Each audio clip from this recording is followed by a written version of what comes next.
Jā, nu, teritorija pirmkārt nav mūsu teritorija, tā ir Latvijas valsts meža teritorija. Un nemāku teikt, ko viņi tur darīs, bet cik man ir runa bijusi ar tiem, tā ir vācu firma Moek, kas ar to nodarbojas, un no Latvijas puses ir Skonto būve, tā, kas izstrādā šo te projektu.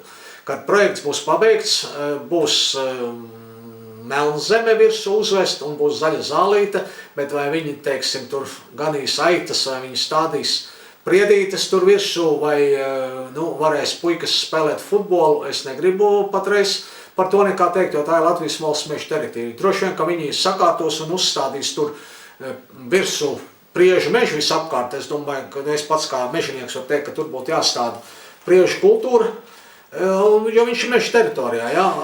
Patreiz ir sataisīts modernas attīrīšanas ierīces, viņi ūdeni sūknē šais attīrīšanas ierīcēs, tur tā virsū ir eļļains ūdens, tad ir attiecīgs slānis ar šķidro eļļaino masu, jeb piķi, kas ir ar sērskāpu kopā, tātad viņi sūknē no šo te ūdeni pa priekšu, tad viņi grābj ārā saucamo piķi, un piķi jauc kopā ar tādu dedzināmo materiālu, tur ir papīrs, lupatas, varbūt arī tur ir kaut kas no skaidām nedaudz klāt, un ved prom uz brocēniem dedzināt, jo viņas it kā speciālās krāsnes brocēnos, tikai brocēnā var dedzināt. Zināt, tātad pagājuši rudeni bija lieli skandāli, kad tur vai kāds bija iebēris ķimikālijas vai nebija iebēris, tur brauca vides dienesti, pats Emša kungs bija, visādi spriedlējumi bija, it kā pētīja, ka pat mašīna risas bija mēnešu laikā bija ļoti lielas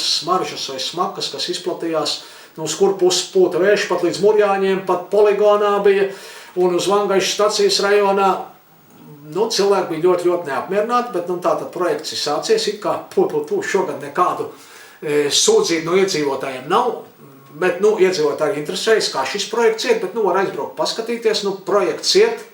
Es domāju, ka, ja projekts būs pabeigts, tad šie ieguvumi būs, bet tur ir jāizved, laikam, ja nemaldos, 80,000 kubikmetru tā frakcija projām. Tas ir pietiekoši daudz, un tātad līdz ar to šī naudiņa ir paredzēta. Iet viņiem, es uzskatu, kā man arī kritizē, ka nav darba organizācijas, varēja būt labāk.